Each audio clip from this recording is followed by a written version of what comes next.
గురుగారు మరో ఉత్తరం చూద్దామండి. జగిత్యాల నుంచి భాస్కర్ గారు రాస్తున్నారు. శివుడు ముందా విష్ణువు ముందా తెలియచేయగలరు అని అడుగుతున్నారు.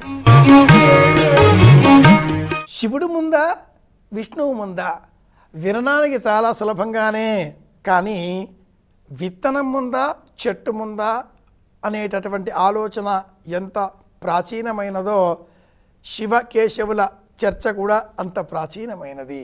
భద్వయం మద్వయం చైవ భ్రత్రయం వచతుష్టయం అనాపలింగ కూస్కాని పురాణాన్ని పృథక్ పృథక్ అని చెప్పబడ్డ 18 మహాపురాణాలలో 7 పురాణాలు శివ సంబంధితమైనవి కనుక శివుడే ప్రథమ దైవం, ప్రధాన దైవం.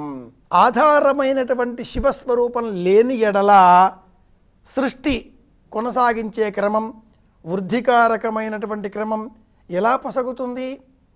మూలం ఈ భూమి, తదుపరి సృష్టి క్రమం పెంచి పోషించే లక్షణం అది విష్ణు సంబంధితమైనది. మూలం శివస్వరూపం, ప్రప్రథమం శివస్వరూపం, ప్రధాన దైవం శివస్వరూపం, మహా అన్న శబ్దం శివస్వరూపానికే కనుక ఆయన మహదేవుడు.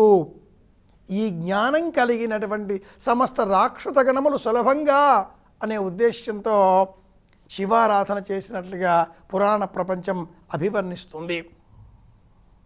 వేదములో ప్రప్రథమంగా అగ్నిమీలే పురోహితం సూక్తాన్ని మనం పరిశీలించినట్లయితే అగ్నిస్వరూపము శివస్వరూపము. అలాగే ఈశావాస్యమిదం సర్వం ఏ శబ్దాన్ని చూచినా ఏ మంత్రాన్ని చూచినా అంతరార్థంగా మనం శివస్వరూపాన్ని స్మరించవలసి ఉంటుంది. రామచంద్రమూర్తి శివాలయ నిర్మాణం చేశాడా చెయ్యలేదా అనేటటువంటి సందేహాన్ని మనలో ఈనాటి కాలంలో కొందరు ఆధ్యాత్మికవేత్తలు ఆలోచనలు అలా పెంచి పోషించి రామేశ్వరంలో శివలింగ ప్రతిష్ఠ రాముడు చేయలేదు అనేటట్లుగా నిరూపించే ప్రయత్నం చేస్తున్నారు. ఆలోచించినట్లయితే ఆ రాముడు శివధనుస్సును ఎక్కుపెట్టే ప్రయత్నం చేశాడు కదా, అది పినాకము కదా.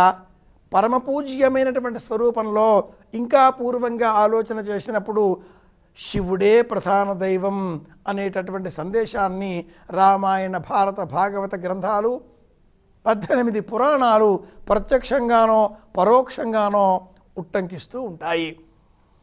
సాక్షాత్తు కృష్ణ పరమాత్ముడు తనకు సంతానం లేదు అనే ఆలోచనతో మహర్షిని సంప్రదించి ఆ మహర్షి బోధించిన బోధన మేరకు చేసినటువంటి స్తోత్రమే శివ సహస్రనామ స్తోత్రం శ్రీ గురవే నమః. కనుక శివాయ విష్ణు రూపాయ శివ రూపాయ విష్ణవే అంటూ మధ్య మార్గంగా సాధకులు ఒక రోజులో పగటి కాలానికి విష్ణువు, రాత్రి కాలానికి శివుడు ఆధిపత్యం కలిగి ఉంటాడు, లయకారకుడు కనుక అనే విశ్లేషణ చేసినప్పటికీ ఇరువురిలో ఎవరు ముందు అన్నప్పుడు హ్రీం శివస్వరూపమే ముందు, శం ఓంకారమే ముందు, నమశివాయ పంచాక్షరే ముందు అని చెప్పుకో.